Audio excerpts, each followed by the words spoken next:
अभी जो हमला हुआ है खेसारी लाल के ऊपर, उसको कैसे देखते हैं आप? नेपाल में हमला होना चाहिए या नहीं होना चाहिए? कैसे मतलब वो क्या कहना देखिए, चाहेंगे इसके सबसे ऊपर? पहले दर्शकों को समझना चाहिए, जो भी कलाकार हैं, जी। हम हो या खेसारी जी हो या पवन जी हो, जो भी जी, कलाकार नमस्कार। कल तक हैं। भोजपुरी में आप सबका फिर से एक बार स्वागत है और आप सबको बताने के लिए आ गए हैं दोस्तों, आज हमारे साथ जुड़ चुके हैं आरिफ राजा जी, जो मुखिया का रोल लेते हैं मनी मिराज जी के साथ में और बहुत ही अच्छा खासा रोल लेते हैं। तो चलिए इनसे कुछ बातें करते हैं। आज मिल चुके हैं, हमारे साथ आज जुड़ चुके हैं। तो आरिफ राजा जी, बहुत बहुत स्वागत है मेरे कल तक भोजपुरी चैनल जी, आपका भी बहुत बहुत स्वागत है। और आप कल तक भोजपुरी चैनल के माध्यम से हमें जितने भी श्रोतागण सुन रहे हैं, देख रहे हैं, उनको मेरे तरफ से नमस्कार, सलाम। जी। मैं ये पूछना चाहेंगे कि आप कैसे शामिल हुए, मतलब मनी मिराज जी के साथ में डायरेक्ट कैसे शामिल हुए आप? देखिए, जब मनी महाराज जी का बैंड बाराती पार्ट 2 का शूटिंग हो रहा था, तो सैफ रॉकस्टार सैफ जो है, उन्होंने हमें बोला कि आप मुखिया जी का सीन करेंगे, तो वहीं जी। से मेरी बात हुई, फिर हमने सीन किया। जी, जी। और वो सीन मिराज भाई को और पूरे सब दर्शकों को बहुत अच्छा लगा। वहाँ से हम टीम के साथ लगातार काम कर रहे हैं जी, जी। और अभी तक बने हुए हैं। जी, आप सबको बता दें कि आप लोग बोल रहे थे ना, काफ़ी लोग बोल रहे थे कि नए-नए आदमी 2 आदमी आए हैं, तो यहाँ मनीष जी भी हैं। दोनों आदमी अभी नए हैं जो मनी मिराज, क्या कहना चाहेंगे मनीष कल जी? तक भोजपुरी के माध्यम से जितना लोग भी मुझे देख रहे हैं सभी को नमस्कार। और आप कैसे शामिल हुए मनी मिराज जी के साथ?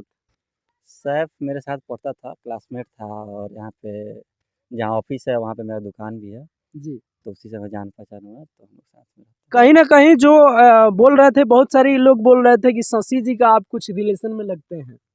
हाँ, रिलेशन में है शशि, क्या लगते हैं आपका? मौसी का लड़का है। जी, ये मौसी का लड़का है, शशि जी का मौसी का लड़का है जो साथ में काम करते हैं, ये भी कुछ-कुछ रोल ले लेते हैं। और कुछ कहना चाहेंगे हमारे दर्शकों को?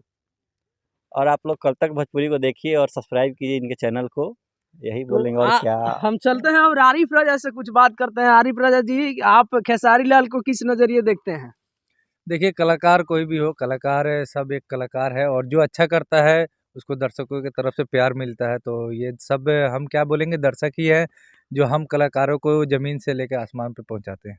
जी, तो अभी जो हमला हुआ है खेसारी लाल के ऊपर, उसको कैसे देखते हैं आप? नेपाल में हमला होना चाहिए या नहीं होना चाहिए? कैसे मतलब वो क्या कहना देखिए, चाहेंगे इसके सबसे ऊपर? पहले दर्शकों को समझना चाहिए, जो भी कलाकार हैं, जी। हम हो या खेसारी जी हो या पवन जी हो, जो भी कलाकार हैं, हम लोग खुद के बदौलत नहीं, सब दर्शकों के बदौलत ही हैं यहाँ पे। और जो हम लोग को मुकाम मिलता है, जी, जी। ये सब दर्शकों का आशीर्वाद और प्यार होता है। तो जी, ये जी। चीज़ नहीं होना चाहिए, खेसारी जी के साथ हो या किसी भी कलाकार के साथ इस तरह की घटना नहीं होनी चाहिए। ये घटना एक अपने आप में मानवता का शर्मसार करता है।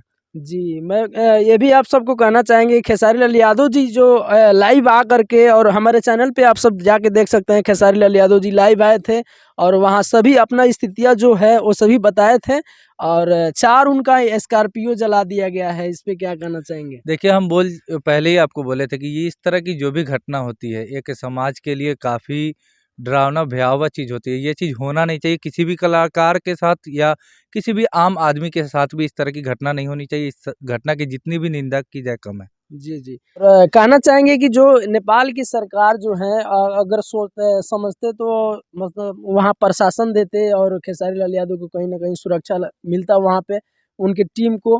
खेसारी लाल यादव जी तो वहाँ नहीं पहुँचे थे, तो इसमें क्या कहना चाहेंगे वहाँ का सरकार देखिए, को? किसी भी सरकार के अपना एक रूल रेगुलेशन होता है, जी। उसी के फॉलो किया जाता है। तो वो यहाँ पे सबसे पहले अगर प्रथम दृष्टया देखा जाए, तो हमें जहाँ तक लग रहा है, जी। ये सरकार की फेल्योर नहीं है, ये आयोजनकर्ताओं की फेल्योर है। जी। उनको सरकार से परमिशन लेना चाहिए। अभी कोरोना काल चल रहा है, हो सकता है इस वजह से भी वहाँ पे उनको स्टेज शो करने का जी, परमिशन जी, ना जी। मिला। इसके लिए आप सबको बता दें कि खेसारी लाल यादव जी वहाँ नहीं मौजूद थे, नहीं गए थे वहाँ, लेकिन स्टेज के पास नहीं गए क्योंकि कोरोना काल था और वहाँ प्रशासन भी नहीं थी, तो इसके कारण खेसारी लाल यादव जी वहाँ नहीं गए हैं। सभी के सभी विस्तार रूप से आप बातें सुनना चाहते हैं तो हमारे चैनल पे जाके सुन सकते हैं, लाइव उनका डाला गया है वहाँ पे कल तक भोजपुरी पे, तो आप लोग जाइए वहाँ भी देख सकते हैं।